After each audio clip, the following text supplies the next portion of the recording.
Henry, my man, how you doing, buddy? Oh my goodness! Hey, how do you like this beard? That's good. How do you like That's good. You said you were going to shave, and I'm kind of glad you got it going on. It looks good, almost as good as mine. I'm just kidding. It looks good. A couple of weeks ago, you had the woolly booger going on. I had every intention of shaving, and we were talking about me having to deal with YouTube customer service. Right. I mean, just before the show. And as soon they're as probably watching right now. Hey, YouTube, how's it going? Hey, listen, I apologize for and I love you. And well, anyway, they contacted me over chat as soon as you hung up. And you know how hard they are to get. Yep. So you don't want to lose them. They are. So I figure if these people don't know me by now, if you don't know me by now, you'll never know me. Good evening. Good evening, everybody. Welcome to Counterculture with Dave and Henry. As I sweat. Oh, gosh. You know, why can't we have one Thursday where we're actually prepared and sitting down 10 minutes before showtime? Just, hey, anything you want to talk about? We used to be like that, but we're not like that anymore. It's usually me going 5 minutes, 2 minutes. Henry, come on, Henry, please. Where are you, man? Put your earbuds in. Yeah. And of course, that's all right. What are we always doing? What am I always doing on Thursday? Bacon bread. Good evening, Tracy. Bacon bread. Hey, Tracy. You're the first one in the chat, so we're gonna say hi to you straight up. So I could use an adult beverage. How about you? Me too. All right, let's break the ice. I made an old fashioned today out of Redemption Rye. I haven't had Redemption Rye in a little while, and is that the one that I was looking for? That's the one I was looking for. No, you were looking for Jameson triple, but Redemption Rye is really good. It makes a really good old fashioned. So I'm having a classic old fashioned tonight. I've got the syrup and I've got orange bitters, and then the Redemption Rye. I'm not even going to tell you what I've got. Oh, yeah. So you know that big bottle. Jim Beam. How many apple. weeks ago? How many weeks? It's been a few. Oh, stressful nights. I don't. You're tapping it out just like I tapped out. What was the last week? I tapped out the makers. And I normally, I especially don't drink before I know I'm done for the day or sort of done. Right. Yeah. Because same. It just doesn't work out for me. Nah. But yesterday was a stressful day, and I poured myself a tall one. Went to bed about, what time I go to bed. I went to bed about 10:30. What? Yeah. Oh, new record for me. Because what time do I normally get to bed? 2 o'clock ish. Easy. Sometimes, maybe. Easy. And cheers. Cheers. Prost. Kippis. That's what they say in Finland. Kippist.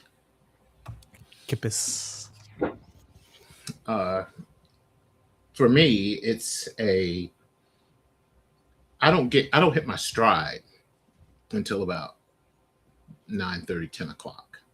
Right. Yeah, I could be the same way. First thing in the morning, I'm all hyped up, juiced, ready to go. I've got a stack of messages to get to, and I don't know what time these bakers get up, because no matter what time I get up, They're before you. My is full. Yeah. So I go over to Facebook, say hello to Terry. Good morning, I've said hello. Good morning to Terry in Facebook every day for 4.5 years. Wow, it's been that long. Yeah, it's just a ritual. And you're going to have to put up with some echo. Yeah. Turn me down just a These little aren't. bit. Yeah, just turn me down a little bit. It'll be fine. Can you still hear yourself? Only when I get too loud. So if you turn me down just a touch, you'll be good to go. Technical difficulties, folks. No earbuds. Yeah, I don't hear myself now. Yeah, I thought I put these earbuds back in the case, and they were sitting there on the table, and well, they'll be ready by the end of the show when we're done. I know. But anyway, I say good morning to Terry every single morning at whatever time we get up, and that's just kind of a ritual. And then run through the academy stuff, and then midday I'm swamped. I don't know where I am. And about 8:30, 9 o'clock at night, that's when I start hitting my stride. And then I actually get nervous. When it's like 12:30, 1 o'clock, because it's like a deadline. I know I've got to go to bed, but there's too much to do. So I could be like that, especially if I'm prepping for some event or whatever. Like, you've just got that checklist constantly going in your mind. You can't stop it. And so, I mean, it hits a point where it's just like, I'll just stay up. Maybe I'll get 2 hours or something. I can't tell you how many times I've done that. Oh. It's just like, oh, screw it. I'll just pull an all-nighter. Yeah. But I did that. But I actually did that the night before or 2 nights before that. Yeah. Yeah. It catches up to you. And you can't catch up on sleep that way at all. So what's been going on in your world, man? What's new? Well, I'm going to call this night a little bit short tonight because it is my anniversary, my 15th anniversary, wedding anniversary, that is. Happy anniversary, man. Happy anniversary. Happy anniversary, Heather. Congratulations. She's probably watching. Congratulations. You guys are beautiful together. You've got a beautiful family. You've done a fabulous job with those children, and you should be very proud of yourself. I'm pretty proud. They're all good kids. I was telling Yolanda last week, because she likes to worry about just about everything, and I said, think about it. None of our kids are in jail, right? None of them are in trouble. They're all working. They all graduated from school. They're good kids. What are you worried about? Right. I mean, go spend an afternoon down on Moo Valley Street and see what's going on. I assume that is a rough part of town. Well, I mean, it's just not terribly. They don't have the same advantages, and that's the thing. The exposure. Oh yeah. Your kids have been exposed to so much stuff, and that's the best education is exposure. I think I might have learned that from my dad unintentionally. Like, my dad was always he's not the most technological person, but he's always been a little bit ahead of the curve on technology. He's an early adopter a lot of times. And so, like, I mean, we have different interests as far as technology goes, but like, he always made sure that I had a computer to work with. And I had a really early computer, a TRS-80, a Tandy TRS-80. They call it the Trash 80. It was a competitor of the Commodore 64 and Apple IIe or just Apple in the beginning.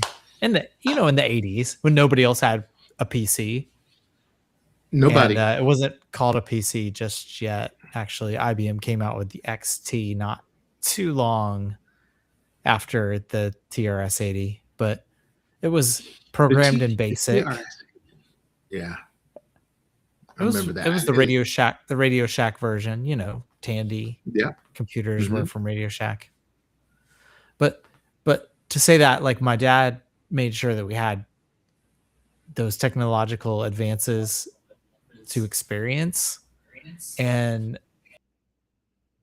so, I mean, it just became normal to me, just like I do with my own kids. My kids have more technology than I could have dreamed of.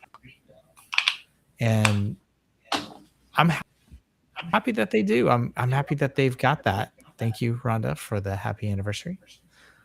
I guess I learned it from him. He just did it, and I never thought anything of it. I was just like, yeah, why are we always ahead of the curve? Why do we have more technology than everybody else? And because that's your floor. Oh yeah. That was your floor. So everything you look up from there, and my kids are the same way. They had every advantage, and me, I'm a technology geek. My dad was a science teacher. That makes a lot of sense. Yeah, he was a science teacher, and the thing is, I have to ride home with him, so I'm hanging around after school while he's grading papers and doing all the teacher stuff. So I get to play in the lab and mess around with all the sciencey stuff when nobody's around. And he made sure he would ask me questions like, where does the wind come from? You feel that? And I go, yeah. He goes, where does that come from? I'd go, interesting question. Where does the wind come from? Up there. And I still do. I did that with my kids all the time. Why are the leaves green and not blue? Yeah. Make them think. Yeah. Expose them to the world. So, my oldest son's birthday is next week. No, what's today's date? The 16th. In 2 days. 2 days. And what he wanted for his birthday was a year's subscription to Claude Pro. I was like, I couldn't write that check fast enough. Yeah, heck yeah. Absolutely. Here. Anybody else want it? Because this question is for you, from Bro Tito. Are all the fancy gadgets for sourdough bread making really worth it? Really worth it? Really worth it? Yeah. Is that what all the gadgets worth it? Some of them are. Sourdough bread has been around for 16,000 years. And we didn't need gadgets back then. But that's not to say that just because you didn't need it back then doesn't mean that it's not good or helpful. That's right. That's right. No, they're not necessary, but they make it more. Sometimes they can make it more fun. They make it more precise, and anything that adds to the experience, I'm happy. In my position, I see a lot of questions and I see the same problem creep up with bakers over and over again. And one of the big ones is, how do I know when bulk fermentation is done? Or, how do I know when my sourdough starter is ready to be baked with? And if there's a tool out there that can speak to the baker in such a way that it makes it easier for them to adopt it and move forward, I'm all for it. Yeah. So he followed up with a comment that says, I've been baking sourdough for almost a year now, and I fully immersed myself in trying to learn properly, and there was a ton of contradictory information and advice out there online, which made it hard. And yeah, that is absolutely true. That happens to a lot of people, and that's why Henry wrote his book Sourdough for the rest of us, because Yeah. well, it. I mean, it really is, it can be as simple as you allow it to be. And thank you, Cheryl, for the good What evening was it? What to was his all. And name? Bro Tito, he's probably from your Rotito. channel. So Is he in the uh, is he in the academy? I'd like to know if he's in the academy or not. that is a good question. Bro Tito, are you in the academy at Crust Crumb Academy? If not, That would be I'll share with you a QR code so that you can become part of the Crust Crumb Academy. Oops. because There we go. that's It's a up there that's a on Henry's very screen. that's a very sound point that Yep. there's a lot of misinformation out there, and I'm real Well, careful. Go ahead. well, I was going to say a lot of it is to sell things. It's, Yes. it's like special techniques to sell a book, or it's a special gadget to sell gadgets. Right. I find that the one that like the broad uh, the temperature even Steven, Yeah. or This, the yeah. Goldie, same idea. Um Right. those make sense to me, because that's so you can control the environment, which is hard Right. to do, because if you're in a place like me, like Florida, it's humid, it's you got some seriously hot summers going on, and then therefore I'm running air conditioning, which is a factor as well.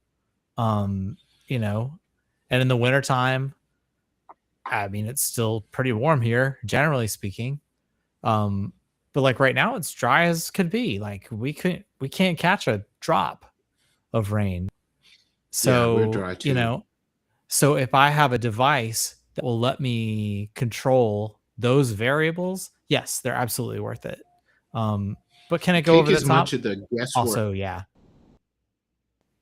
And when he was saying about the misinformation, that's a huge reason why we started the academy, is Yeah. because there's no one right way to do it.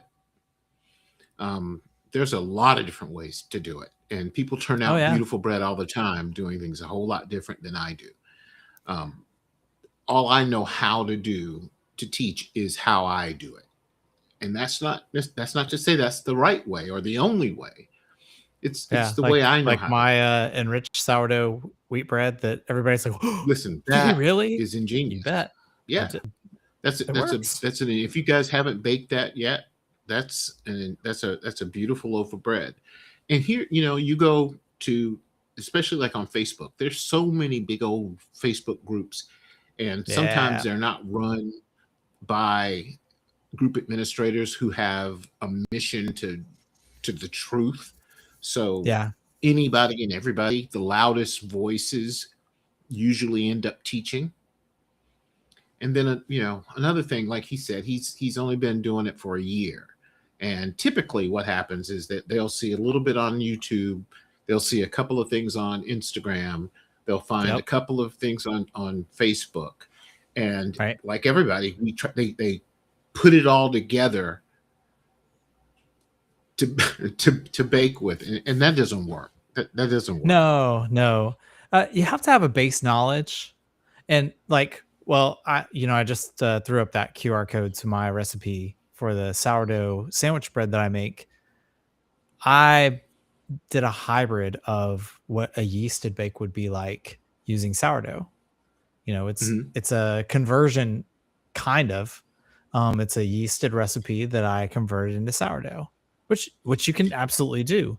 But if you don't have a Absolutely. base knowledge to begin with, that can be hard. That can really mess with you. I've told the story, and I think I told it last week actually. when I first was doing sourdough, I tried to do it the way that I saw Henry do it. It was not working out for me. It was rough. It was rough. It was sticky. It was wet. It wasn't second nature to me. Like, it just didn't work like I wanted it to work. So I started thinking about what me, which was, basically, if you know the baker's percentage, you can do just about anything with sourdough that you can do with yeast. It just takes longer. Yes. And requires a little more control. So that full circle, that takes me back to what I say. Those things that give you that more precise control, they're worth it because they give you that peace of mind. They give you that you can't watch the clock kind of advantage, where sourdough, especially, you can't watch the clock. You gotta watch the dough. You gotta watch, what does it look like? What does it feel like? And the same thing goes for yeasted, but yeasted is a little more forgiving. It's a little more forgiving, and it's a little, because it takes less time. There's a smaller window of error. Screw up. Yeah. There's a much smaller window of error. With sourdough, you can look at it and that doesn't look right. And then you start messing with it, and then that still doesn't look right. And then you feel like you've overhandled it, and then you've got a sloppy, goopy mess like I had. And I'm working on a recipe in South Carolina in the monsoon season, and it's hot and humid, and I write it down and publish it, and you're trying to bake it in Minnesota with an entirely different environment, or New Mexico. Right. And you wonder why they don't want Henry. This didn't work out the way you said. So I tell people all the time, a recipe is a guideline. Learn the fundamentals, and the recipe will keep you in the road. It'll keep you between the ditches. Right. That's what you want. That's what a recipe is for, is to keep you between the ditches. And well, a bread recipe, but a recipe for, a nice drink like this. If you have all the same ingredients, you can make it exactly the same way. Yeah. It tastes the same. Yeah. It tastes the same to everybody, no matter where you are. Bread is not like that. So bread's not that way at all. Flour, water, salt, and yeast. Think about that. Flour, water, salt, and yeast. And how many different flavor combinations and textures can you get from the same ingredients? Yep. I've got a recipe on the recipe pantry called Henry's Market Day White, because it's something I used to bake all the time for my markets, my sourdough, my farmers markets. Then that one recipe, I can make hoagie rolls, dinner rolls, a boule, a sandwich bread, cinnamon bread, and they all taste different, but they all came out of the same mixer. Yep. It's just a matter of time and how you handle it, and fermentation, and all the fundamentals. You learn the fundamentals, and you can work magic. And I've done the same thing with pizza dough recipe. Yeah, you can make so many things with pizza dough because it's a 65% hydration bread dough. Yeah. So if you make it into a loaf, or you make it into a round, or you make it into focaccia, or even ciabatta, it's how you handle it. It's the same ingredients. It's exactly the same ingredients. Pizza dough is surprisingly versatile. Pizza dough makes really good regular bread. Oh, it makes awesome cinnamon rolls too. When I would make too much, the kids would be like, "Yeah," because they knew I was going to be making cinnamon rolls out of it. I would turn mine in. I would turn mine into dinner rolls, and I just loved it. Absolutely. Or breadsticks. So, pizza dough is a breadstick, is a whatever, While we've got that recipe pantry up there, it reminds me. I'll put it back. It just reminds me that in the academy we do a bake along every Saturday, and this week we're baking marbled loaves. So we're learning about how color is affected by temperature, Yeah. and how to assemble a loaf so that you can get the dichotomy of color and the swirl pattern and make it beautiful. And Right. that's kind of just those fundamentals, both yeasted and sourdough version. The thing about the recipe pantry is if you go on there and you Google, you search for marbled, everything in the recipe pantry that is marbled will pop up. So you'll get the yeasted and the sourdough version. You'll get a marbled rye. You'll get all those, and that's an interesting function of the search thing. But this week we're doing marbled loaves, and so I typically bake on Thursday because I want to run it into the show so we can be late, and that way I can get it out of the way, and it helps me to be able to talk about it fresh with the members, right? So I started baking today.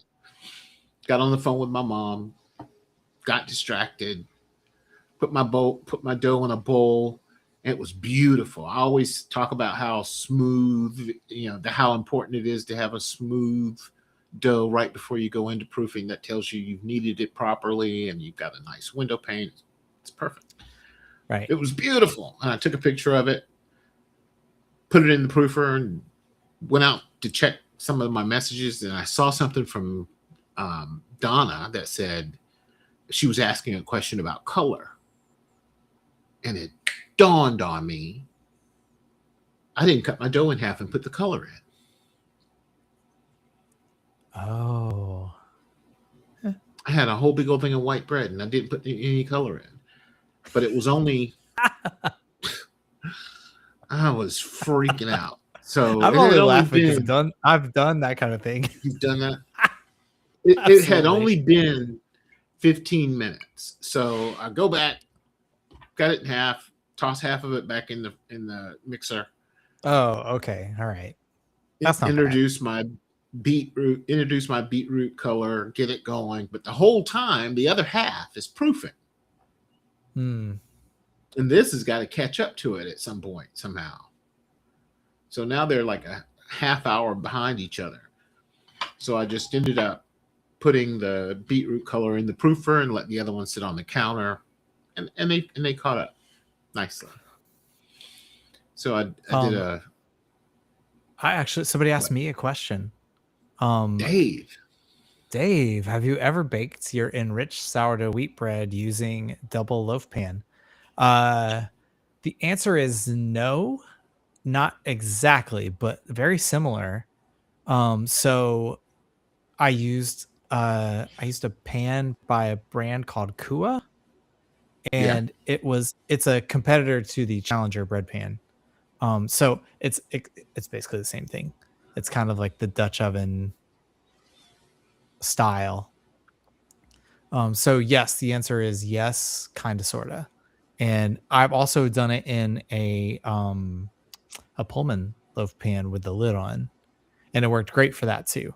That was actually probably the perfect enriched sourdough wheat bread. Yep, it turned out really, really well. I never have any luck with the double loaf pan method. No, I mean it's basically a Dutch oven. I mean it's just you're putting a lid on it. It's just me they Pullman to me. Yeah, they always stick for me. And then I saw this thing. A couple of weeks ago, this woman had she made a TP tent out of aluminum foil. Oh yeah, for her, and that's I was like, that's me right there. I can do that, but you got to spray the inside of that too because it'll stick. USA Pan. Here's an ad that I didn't know I was making today. USA Pan's Americoat, which is silicone coated aluminized steel pans, they almost never stick. Like almost never. They are the best. I think you can still go to chefdavepalmer.com/USA Pan and get to their Amazon. That's collaboration note. Oh yeah. You know what? I've been using those pans. They're the only pans I use. Only And bread pans I use. The only muffin tins I use. The only sheet pans that I use. I mean, I bought all USA pan because they don't they're even know it. that good. Oh, they don't know. They don't know.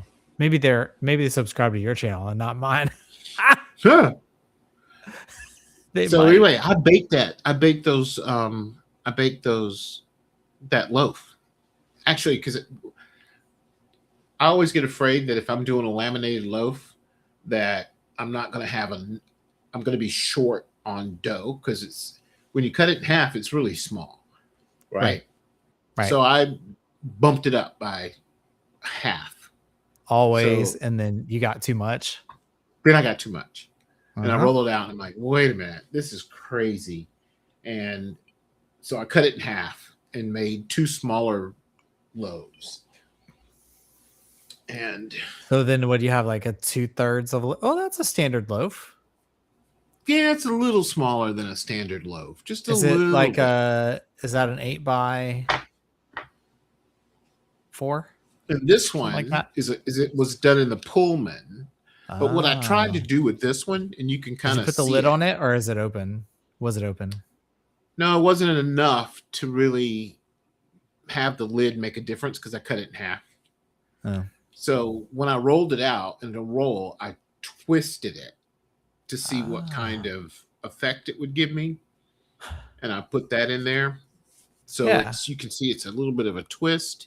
But I'm going to cut these in front of everybody because I'm confident like that. Actually, I'm not. All right, this is going to be Cheryl says Xylus are totally non-stick also. I've never seen usually the nice Xylus. pants. Yeah. All right. I don't ever use parchment either. I bought parchment paper and then I don't use it unless I do the Kua baking pan with the lid. That's cast iron. The Kua is cast iron. So another thing is I didn't realize I didn't have enough color when I started doing it. You just cut into it. So is it white? No, it's got a little bit of a tone to it, but I always, you always want to really go for it. The color pronounced. Plus, it's going to fade during baking, but it's in there. Okay. But it's light. Yeah, you kind of got that salmon color. Had this been dark, it would have been really pretty. Yeah. But there's not a lot of pigment. But you can see the effort. Yeah. That makes me looks mad. good. It looks cool. Yeah. I mean, I need some sandwich bread. And the other one's going to look just like it. So there's no sense in cutting into it.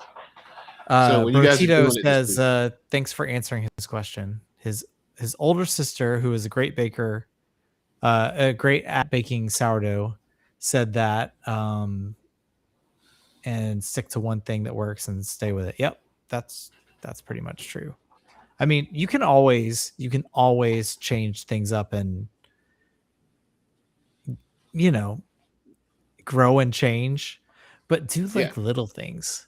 No, don't try to change a whole bunch at once, because if you make big sweeping changes, you'll never really grasp what it is that you've done differently. It'll feel like starting over. Exactly. It's not worth it. I've done that before. It was a bad idea. How does it taste? It's very good. Yeah? Is it enriched? Yes. You got butter in there? Yeah. There's and milk? Or no milk? There's about 40 grams of butter.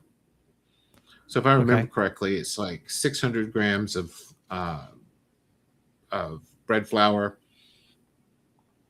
300 grams of water, 90 milliliters of milk, 12 of salt, Okay. 40 butter. Well, that's a really low hydration for you. For these, yeah, because one of the things I was concerned about is when you add the beetroot, it's going to add so much moisture, Right. and Was you've it got to fresh add beetroot? addition. Yeah, Was it it's fresh? Okay. fresh. Was it It's like canned or fresh? I roasted it. Ah, I okay. roasted the beet myself and Nice. then pureed it, and Okay. then I keep it in a Ziploc bag in the freezer. Okay. And then I just take out tablespoons at a time of what I needed. I've done that very same thing with brownies. Beets actually make a really nice brownie. Like Hmm. it fills it out, it makes it a little more substantial. It uh gives it a little bit of earthiness that you sometimes lose because of the, sugary sweet chocolate that we tend to use as Americans. Yep. Um This has but honey, it's not sugar, though. okay. All right. That's nice. That sounds really nice. But one of the things, But yeah, I've done to like zucchini, like use zucchini to make pizza dough, really, and you just what I did. I don't know how kosher this is, but I squeezed the heck out of the zucchini to extract as much of the juice out of it as possible, and so it then doesn't add to your hydration. well, no, I squeeze it out, and then I add the fiber basically to the dough, but I save that liquid and then I just top up the water to whatever level I want it to be for the right hydration and then use Wow. the juice.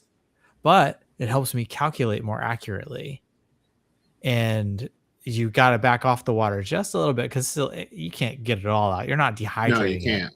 Yeah. But you're getting a lot of it out. There might be like 10% water left. And So if people you people reduce your know it water if you by use it. 10%, it's fine. If you make like zucchini bread, Yeah. then you understand how much moisture can be in those things. Yeah, for sure. People ask all the time, though, how does beetroot affect? Does it have a taste? And yeah, Mhm. it's an Yeah. earthy, umami kind of Yeah. flavor, but not in your bread though. Not in these quantities. You can't taste it at all. Yeah. Well, you're only using like what you said, it's a tablespoon or two. 2 tablespoons at most. I wish I had 2 tablespoons of it. Yeah, that's 'Cause I not was that's not very much. That's No, not very I was much. turning the Ziploc bag inside out to try to get it all out of there because I didn't I realize I didn't have enough. I'm I was so well I, prepared for this bake. I'm I am so what's the word? Lazy. That if I roasted a beet, I'm gonna put that whole dang thing in the recipe. It's going in, and I'll figure out Ah, the hydration. see, I roasted like two or three and pureed them. Ended up eating half of it and then Right? put it in Ziploc. So I've used it. I've been dipping in that bag for a while, Ah, okay. and so it sits in the freezer. And I really don't know how much is in there because half the bag is red. So I don't know until I went in there a minute ago to go get it, or earlier today to go get it, and it's like, this is it. Ice So cubes. Ice cube tray. They're about a tablespoon. Like a standard ice cube is about a tablespoon. yeah, that's a good idea. That way you know exactly how much you've got. And then once it's frozen, you can, just like drop it out of the ice tray into a Ziploc bag and then it'll stay separate because it was previously frozen separately. I don't think I had that down. That's a chef trick. I know That's a chef that's not trick. even something I would even think to do You could do the same thing because with garlic and olive oil. You can mince garlic and then Mhm. put it in an ice tray with some olive oil. And then you just, whenever you're making spaghetti or sauce or whatever, you just take out a cube or two, whichever, how much garlic you want to be in there, and chuck it in the recipe, and ta-da! You've got That's brilliant. a tablespoon or two of garlic and the olive oil to go with it. So how does the olive oil freeze? Is it freeze well? Oh yeah, it freezes. It freezes. If you've never put olive oil in the freezer, it gets cloudy, and then it clarifies when it gets heated back up. Huh. I mean, it's Never just thought like of it. freezing butter. It's a fat. I guess you're right. I love freezing butter now. You could do that Freezing with butter too. You can freeze butter with additions. Make like a fancy butter and freeze it up. With basil. I could do that with basil. I've got a bunch of fresh basil I dehydrated. Yeah, that is absolutely delicious. Butter or olive oil, either one. See, I didn't think of that. I didn't think of any of that. Yeah, I'm about to have some fresh basil too. I'm getting ready to plant my garden. So what are you guys doing for your anniversary? Where are you taking her? Well, not exactly taking her on vacation, but we're gonna do some scout training. She's gonna do some scout training, and I'm gonna be hanging out. Well, it just happened that don't take the woman to the woods. I'm not taking her to the woods. Taking her to scout camp. The woods. Yeah, it's kind of the woods. But she likes that kind of stuff, though. She does. I mean, she's a scoutmaster. I'm not even the scoutmaster. I'm the treasurer and the committee chair of another. Yeah, she's scoutmaster. I didn't know that. Yeah, she's the contact leader. I'm on the committee. I'm not a contact leader, but that doesn't mean that I don't go camping every time. Because guess who has the only truck that's capable of pulling the scout trailer? This guy. You. So guess who gets to go camping every time? This guy. Yeah. You're into it. That's all right. Dude, I counted up the weeks. I counted up the weeks that I'm going to be with scouts this summer in June and July only. Well, the tail end of May through the first day of August or something like that. 9 weeks. 9 weeks out of 2 months, I'm going to be doing some sort of camp. Yeah. Because I got to train the staff for the first week for summer camp. Then I got 2 weeks of summer camp. Then I got a third week of Cub Scouts. That's 4 right there. Then I'm going to the National Jamboree in West Virginia. And by the way, sorry folks, I won't be around a lot this summer, so we won't have our regular every Thursday thing, but I'll try to fit some in there. I'll try to fit some in there. But then I'm going to be there for 3 weeks, and then I've got a week of National Camping School training plus something else. There's another week in there. And I'm like, oh, I'm going to North Carolina to Daniel Boone with one of the troops. Man, I am going to be camped out. I'm going to be camped out by the end. So are you going to be around?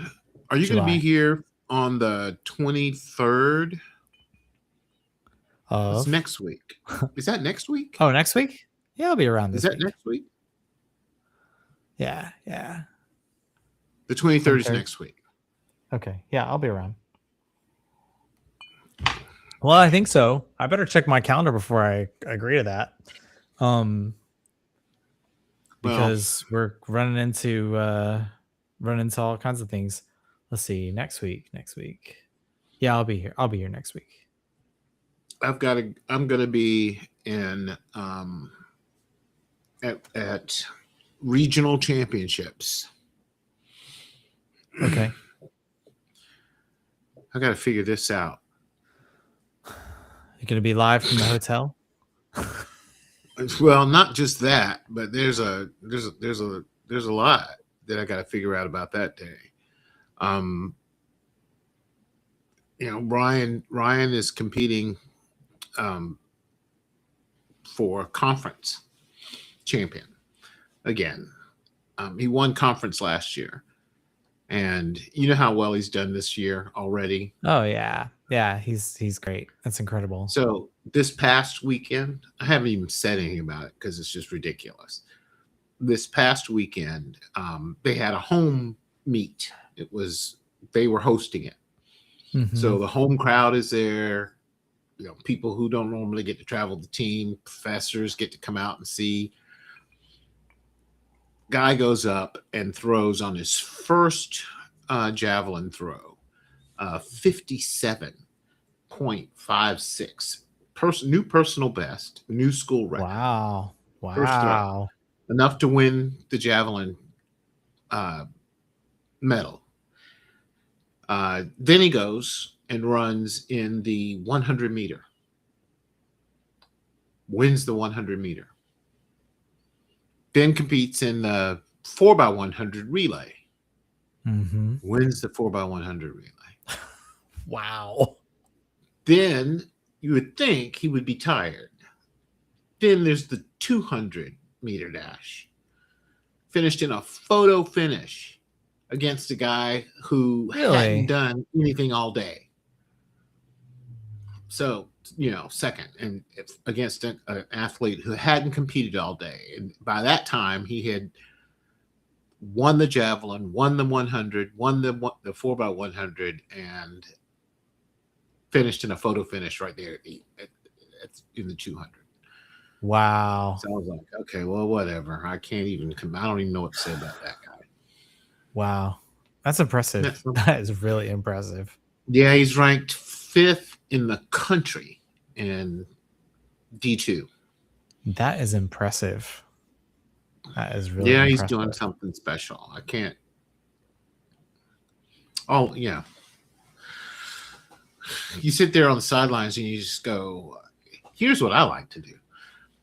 And we go to competitions and Yolanda and I are sitting there, and schools who've never heard of you. And we're not a big school. We're a small school, Francis Marion. Right. Sure. And these other I have heard of Francis Marion, by the way. I have heard of it. Well, these other schools, their parents are there, their athletes are there, especially when they're home meets, and they're all excited about their athlete. We don't ever say anything. And just to hear them boosting up the guy who they think is going to win. And I go, you guys are in for a rude awakening. About to happen. Nice. Yeah. A couple of weeks ago, we were standing right next to the event, and there was a coach right behind me from another school, videotaping and talking into a little thing and just being the whole coach thing. And when he got a second, I said, so is he pretty good? And oh my gosh, he went on for 10 minutes about how good he was and how he's going to take this tournament and how he just won the last tournament. He's going to do this, that, and the other. And Yolanda's standing next to me, nudging me, like, don't say nothing. Don't say anything. I was like, I'm not saying anything. I just let him go on. Don't say nothing. And I was like, cool. Okay. So, when he got finished, because he was really confident. Were you about to say, how do you feel about crow? You like the taste of crow? Really confident. And so after the first or second throw,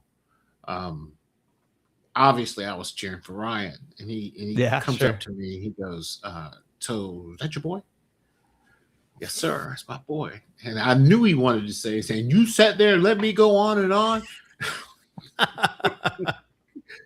Oh, sir, you did that all by yourself. You did that all by yourself. That feels good, though. Yeah. To watch him get quiet. Yeah. But, make hay while the sun shines. That's right. That's right. So proud. I had a little bit of a proud dad moment today. I have those almost every day, but today, I had kind of a mess going on in the studio, and I told Vita and Finn, I said, hey, those are my two littlest. They're 6 and 8. And I said, hey, if you guys will help me clean up the studio, then we can play some music in here. And Vita that kid sings constantly. She's all about some music.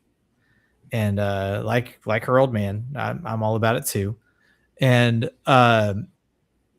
really all my kids are into music. They all love it. But so Vita was having a hard time being convinced to finish her homeschool stuff. And they have this thing. It's called I just call it their circle. I forget what it is actually called, but they have a certain number of tasks. It's a task circle. So they have like, say 30 tasks they have to complete today. And I said to her, I said, hey, if you close your circle, we could play some music. And she's like, oh, suddenly was motivated to close that task circle because she was not motivated before. And so I put her on the piano, which is the easiest thing for her to play. And she just gets over there and she's like playing, she's like crossing her hands, trying to do some glissando, slides and stuff like that. And I get over on the drums and I just, keep a beat going for her.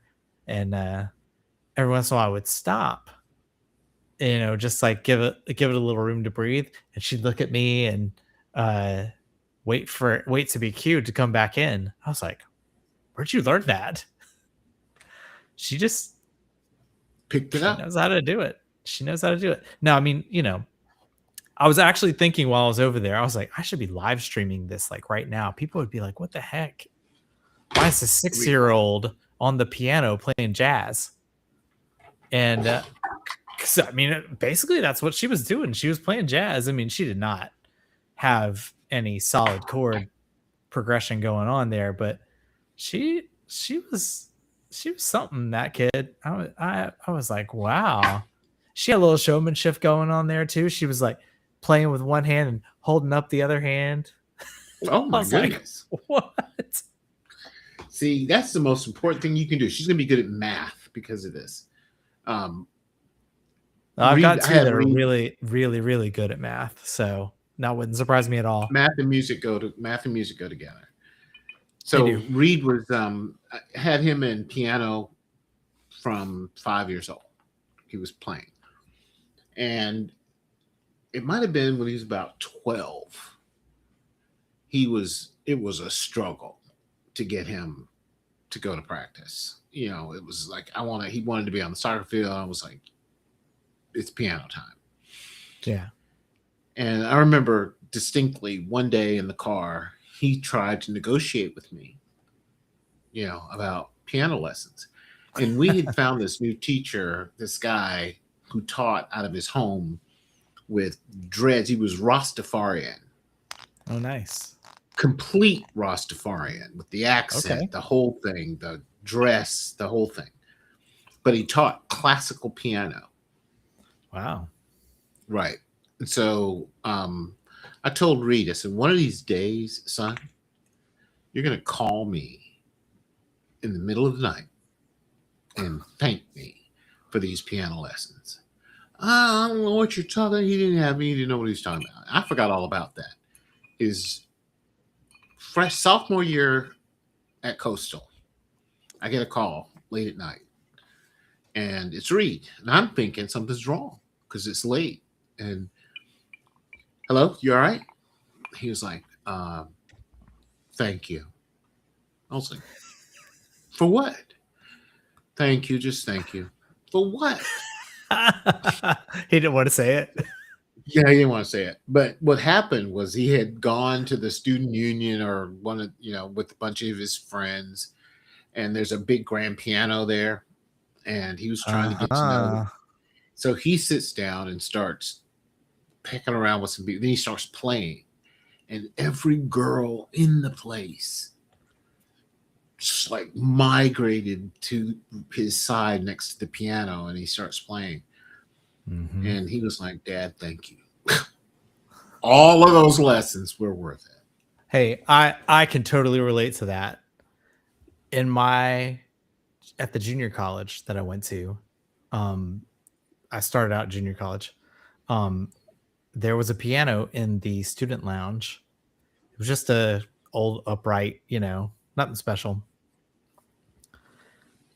One day I sat down at that thing and I played Hey Jude by the Beatles, and it was like everybody Yeah. all around. And It's a girl magnet. I didn't have the heart to tell him that I didn't know anything else. That was the only song you knew? but I could, well, that I knew well, that I could play and sing at the same time. And a girl in the class said to me, like the next class, she said, I had a dream about you. And I was like, oh no. Is this good or bad? Right. I'm thinking, oh, what? You had a dream about me? She said, yeah, you sat down at the piano and played Ben Folds 5 Brick and sang it perfectly in my dream. And it just so happens that I do a Ben Folds like performance. Like my voice and his voice are very, very similar. So that's where she got that. And she just liked Ben Folds 5, the band. I thought you were going to tell me you had gone out and taught it to yourself and learned it. Oh, well, I thought about it. a lot. That girl ended up being my girlfriend for a couple of years. How about that? See? So I could play Fleur de Lis on the piano. I wasn't a piano player. I played clarinet. Learn those songs, whatever they are. Pick one that people recognize. Yeah, something that makes you sound the most popular like person. Yeah. Well, I don't know if you know Hey Jude, but it's super. I do. It's a Beatles song, and it's very easy. Paul McCartney was not a pianist. He could play the piano, but I'm like that. I'm not really a pianist either. I don't know by theory. My wife can play like sight read. She can look up a piece of music she'd never heard before and just play it. I'm like, I can do that on I used to be able to do that on clarinet. I couldn't possibly do it on piano. Reed now plays in the praise and worship team at church. Oh. I mean, on stage. So yeah. God, and he was a little over his head when he started that. And yeah, sure. That's we the all best, are. That's the best way to learn. Is to now everybody's looking at you. You're going to practice, aren't you? Yeah. So. That also happened to me. That's how I got better at guitar, because I was going to open mics with my friends and they were like, come on, you're going to open mic with us. I had been playing, but I hadn't really played out much. And they're like, come on, you're going to open mic with us. And then I was like, sure, I'll go with you. We're going to a bar, right? I was like, yeah, that'll be fun. Well, they just handed me a guitar. I didn't even bring my guitar. They handed me a guitar, said, okay, you're going to play the one that you played the other night. We heard you at the practice space playing that song. Said, play that song. And sure enough, I played it. And I mean, that probably wasn't perfect because I was nervous as all get out.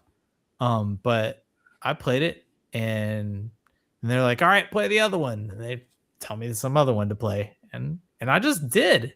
And I didn't even know I could do that. Gosh, see, I can't even begin to do that. It was totally worth doing. And then I was doing open mics like every week. They're like, hey, you got to come to the open mic this week. What you going to play this week? I was like, you're probably going to tell me.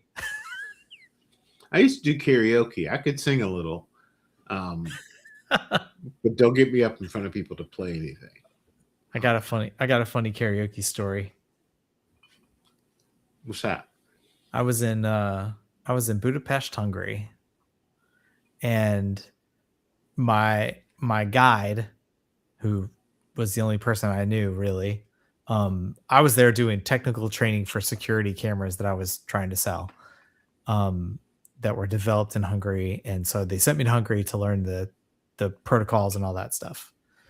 So my guy takes me out to a bar. And they're doing karaoke on one side of the bar is like,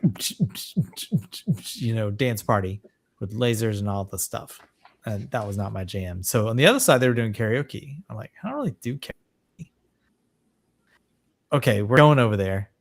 And so I was like, I was like, okay, fine. So I had performed with a band, Bon Jovi songs a number of times. And so I was very comfortable with doing it. I had been in bands and all that stuff. And there were some really, really, really bad karaoke singers at that There bar. always are. So they said, hey, you're gonna sing a song. I'm like, okay, fine. So you give Love a Bad Name by Bon Jovi and I'll do it. And they're like, we got it. It's like, okay. So I get up there, and of course I killed it because I've been doing it on stage with bands. Yeah. I was not an amateur. And I knew it was gonna happen. Flock. And it was all dudes. It wasn't women, it was all dudes. And they were like, you sing, you get Living on a Prayer. I was like, I'll sing Living on a Prayer if you guys are my backup singers. Because there's this really high part at the end that was out of my range just ever so slightly. Mm-hmm. And so I used my stage trick, which is you hold the mic out to the crowd to sing the super high part that nobody could do. That's a smart But I held it up. But I held it up to the dudes that were standing behind me as my backup singers, and they all failed miserably, and it was hilarious. But they thought it was the best thing that had ever happened to them, the way that they reacted. I was like, cool. I'm glad you guys are probably drunk and having a lot of fun. That's how that's how I learned German, is needing to meet girls. Yeah. Yeah, you get dropped into Germany and you don't speak the language, and you go out to bars and whatever when you're off, and you just cannot communicate. I figured that out quick. Is it like this in Germany? Okay, so I was walking. It was only like 10 o'clock, and I was walking through the streets of Hungary looking for a place to go because everything was closed. Everything was closed. Yep. Except for the bar and like the nightclub. It wasn't just a bar. It was like a nightclub. And like McDonald's had just closed. I went to McDonald's and had to point at the menu. There was no English. None. I was like, I'll take that.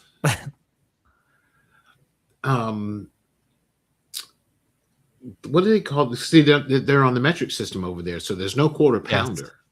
No, I don't remember what it is, but it's something. It's a Royale. Yeah. With cheese. Something like that. And French fries are pommes frites, and they serve them with mayonnaise.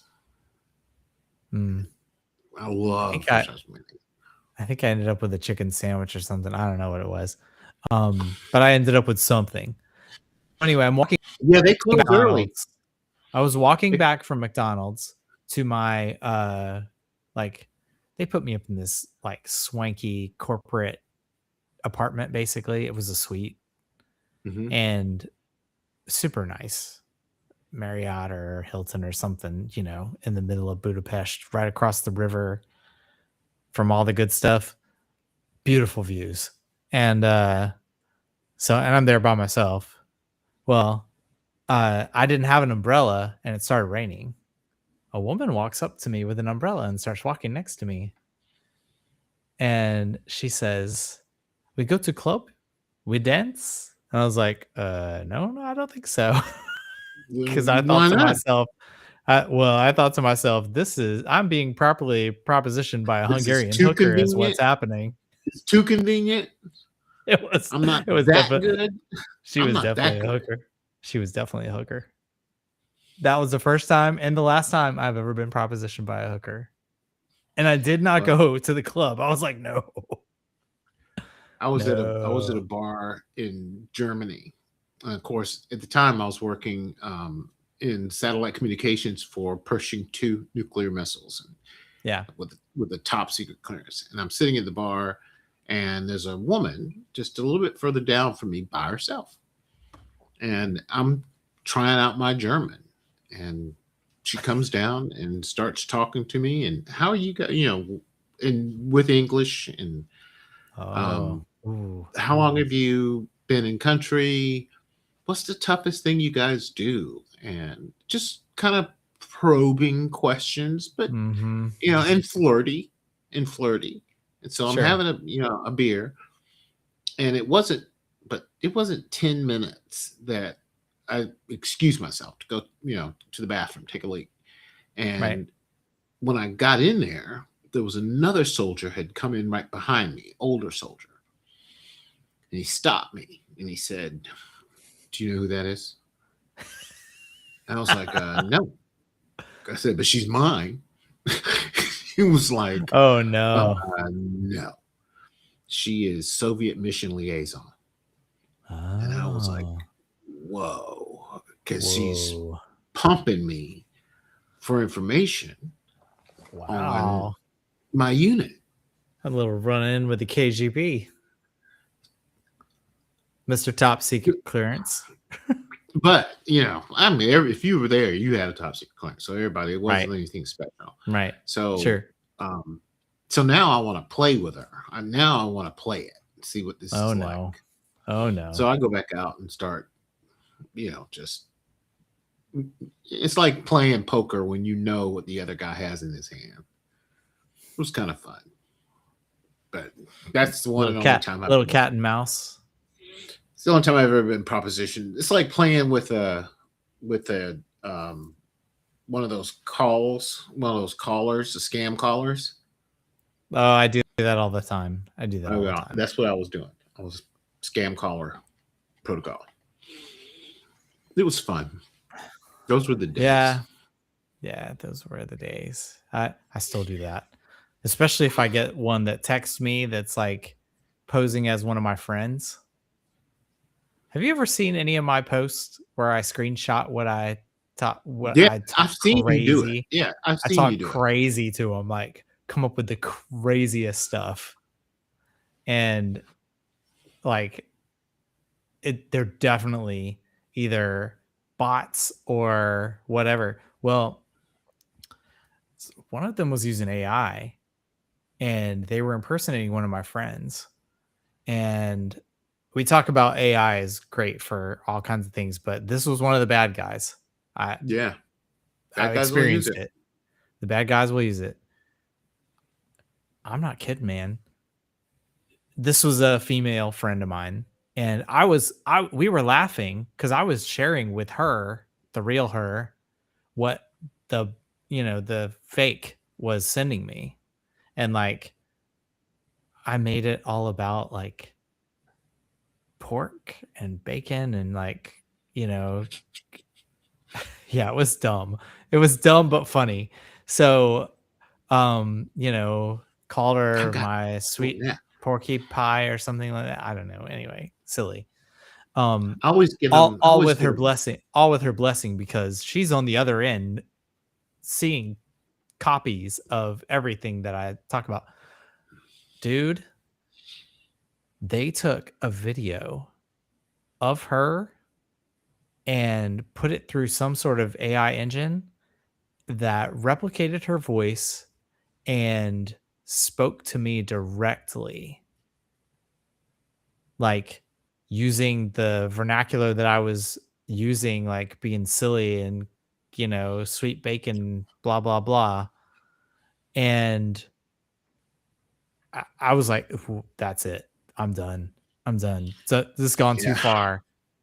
They're impersonating a person that I know, like with video, not not just in text, video. I was like, nah, it's time to report this person right now.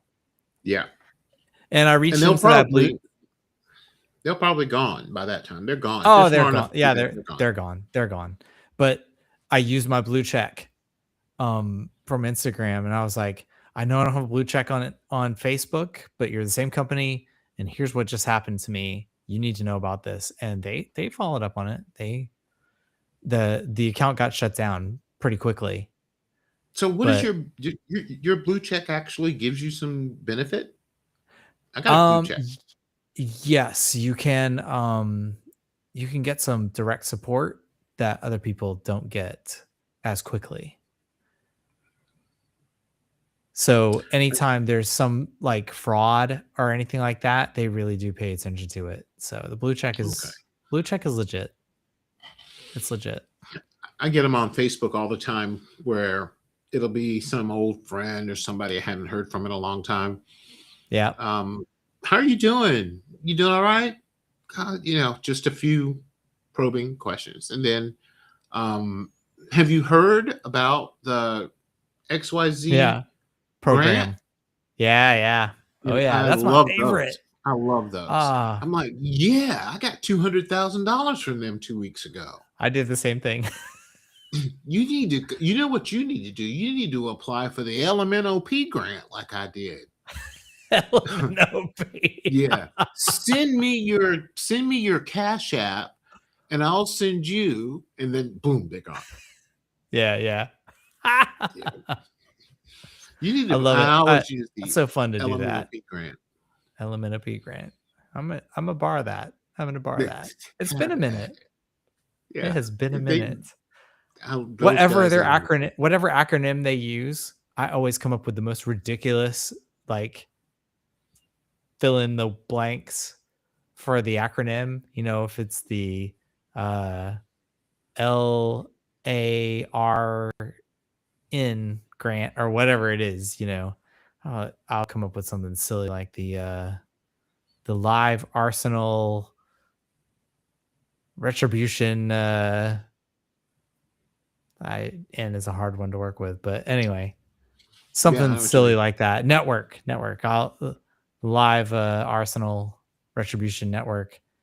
Talk about how they funded my college and gave me all of this money, and how much did you get? That kind of. Did you get any? Because I got mine. Yeah, I got $200,000 2 weeks ago. Then they like want you to talk to an agent, right? Yeah, let me give you to my friend. Here, I'm gonna give you this number, and you call him. Yeah. I always ask for their Cash App. Give me your Cash App ID, and I'll send you some of my money. Yeah, I talked to Agent Duck Donald. Silly stuff like that. Oh yeah, I talked to him last week. Great guy, blah blah blah. Agent Duck Donald.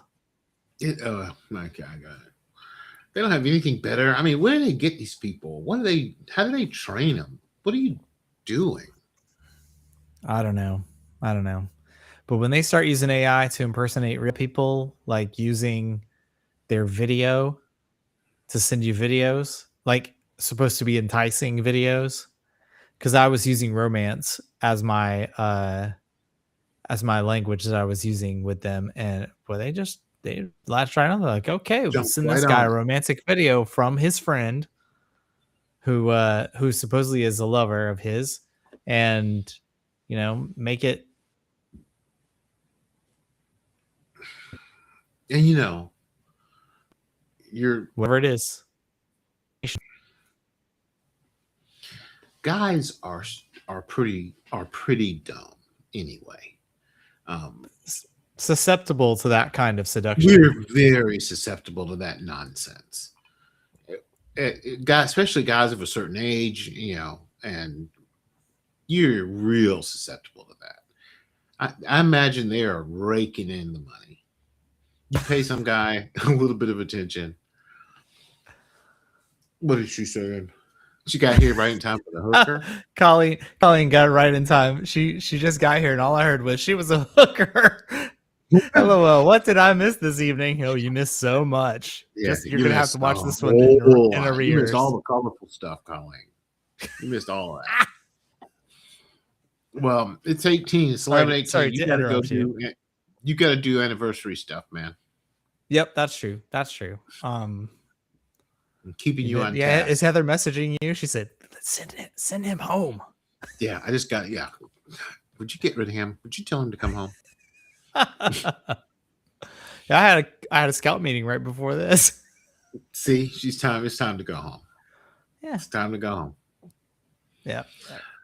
It Good is. talking All to you, right. my friend.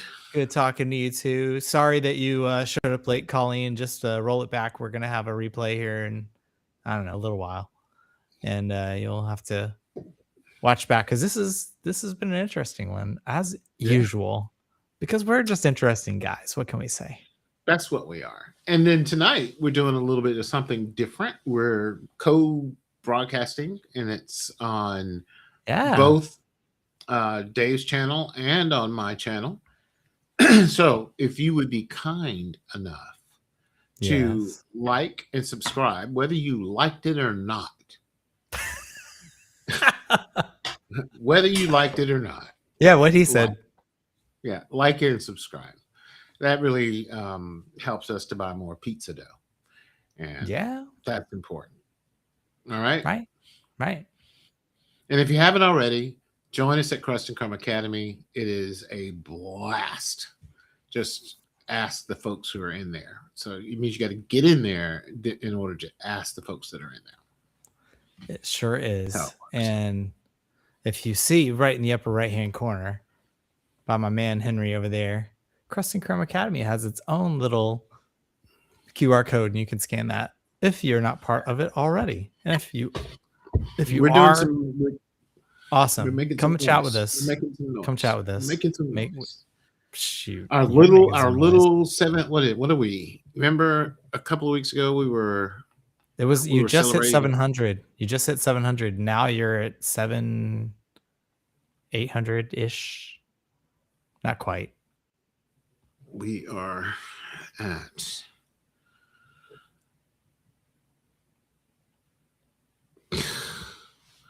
796. So close. Guys, so close. That's 4 people. Tell your friends. Surely there are 4 friends out there. Actually, it's 3 people. Okay. Because there's one sitting in the queue. Oh.